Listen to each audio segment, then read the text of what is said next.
Breaking news sa naging weigh-in ni Unified Super Middleweight Champion Canelo Alvarez versus Edgar Berlanga. So tumimbang si Canelo ng 166.8 pounds samantala si Berlanga naman ay tumimbang ng 167.6 pounds. So parehas pasok sa 168 pounds limit sa super middleweight.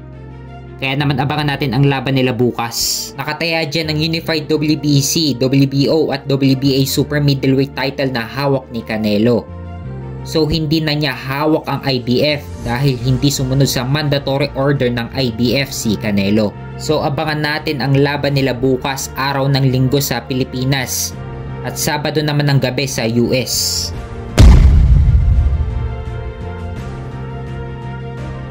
Sa kabilang banda naman, ang weigh-in ni na WBA Middleweight Champion Erislan de Lara versus Danny Garcia. So tumimbang si Erislan de Lara ng 156.75 pounds. Samantala si Danny Garcia naman ay tumimbang ng 156.25 pounds. So parehas pasok sa napag-usapang catch weight.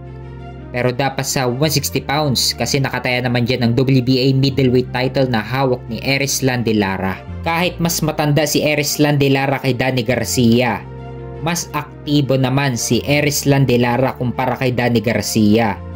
Kasi ang huling laban pa ni Danny Garcia way back July of 2022 laban kay Jose Benavides Jr. kung saan nanalo si Danny Garcia via majority decision.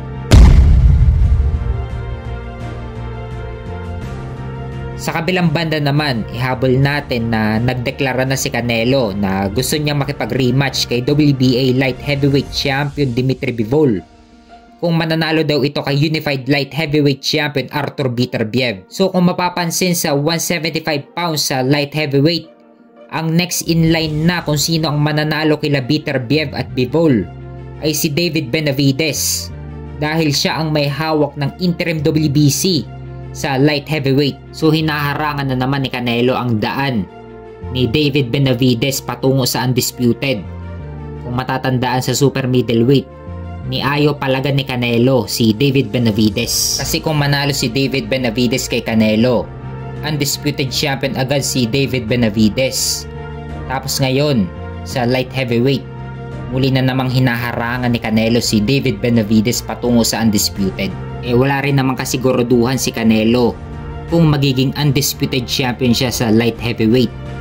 Marami pa rin kasi ang nagsasabi na kahit mangyari ang rematch ni na Canelo at Bivol, hindi pa rin mananalo si Canelo kay Bivol. Dahil sa boxing skills ni Dimitri Bivol, dito mahihirapan si Canelo.